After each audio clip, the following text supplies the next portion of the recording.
Mais ça fait 500 centimètres. Vous les divisez par 40. 50 divisé par 4. Voilà, pour simplifier. Voilà, voilà à quoi servent les mathématiques, hein. Voilà, ça nous aide à simplifier rapidement.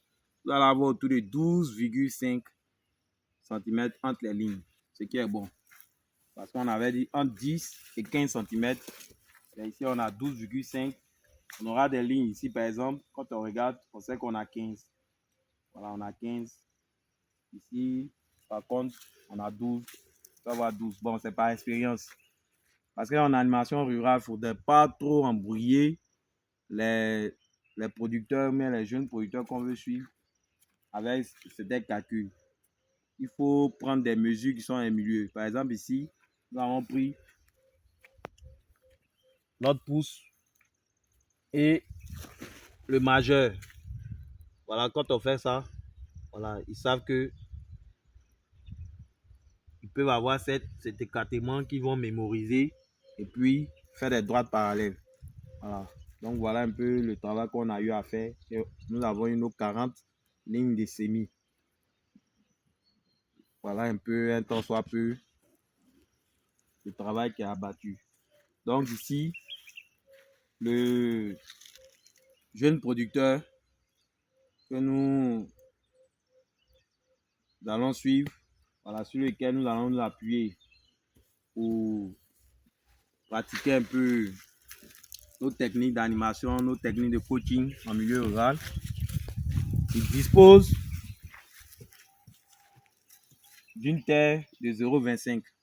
Voilà, d'une terre de 0,25.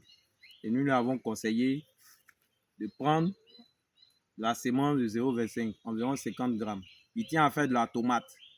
Et comme je le disais, nous allons le voir tout à l'heure avec quelques calculs. Il ne faudrait pas contraindre le producteur à exercer une culture qu'il ne maîtrise pas. En milieu rural, il faut accompagner le producteur vraiment dans la culture ou même dans l'objectif qu'il souhaite atteindre. Maintenant, à travers cet accompagnement-là, vous allez, un temps soit peu, le coacher à prendre soit une autre direction ou bien à renforcer ses capacités dans la direction que lui, il a décidé de suivre. Si vous savez peut-être qu'il ferait mieux peut-être de faire de l'aubergine, c'est pratiquement la même famille, la tomate. Mais lui, il tient à faire sa tomate.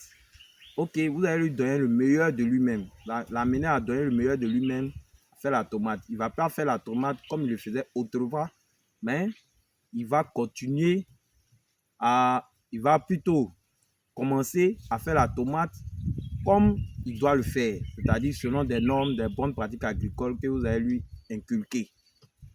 Vraiment de manière modérée, de manière progressive, j'allais dire. Donc voilà un temps soit peu. Parce qu'on commet souvent cette erreur-là avec nos producteurs, de leur imposer des bonnes pratiques qu'on a apprises à l'école, voilà, des calculs qu'ils ne maîtrisent pas. Non, il faut aller avec les éléments qu'ils trouveront dans le milieu. Il faut les prendre tels qu'ils sont et les amener peu à peu à comprendre. Vous allez l'aider à éliminer ces mauvaises habitudes et puis aussi l'aider à adopter les bonnes habitudes. Voilà l'idée. C'est ainsi que vous pourrez l'amener maintenant vers l'orienter vers d'autres spéculations qui lui seront plus bénéfiques.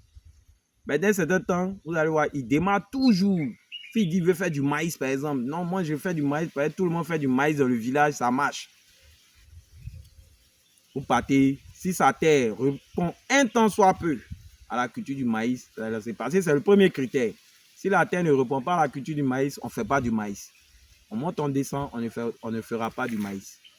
Mais si ça répond un temps soit peu à la culture du maïs et que ça serait plus intéressant de faire du concombre pour l'accompagner dans le maïs, toutefois, on va profiter, ça sera comme une école. C'est pourquoi la notion de champ-école intervient.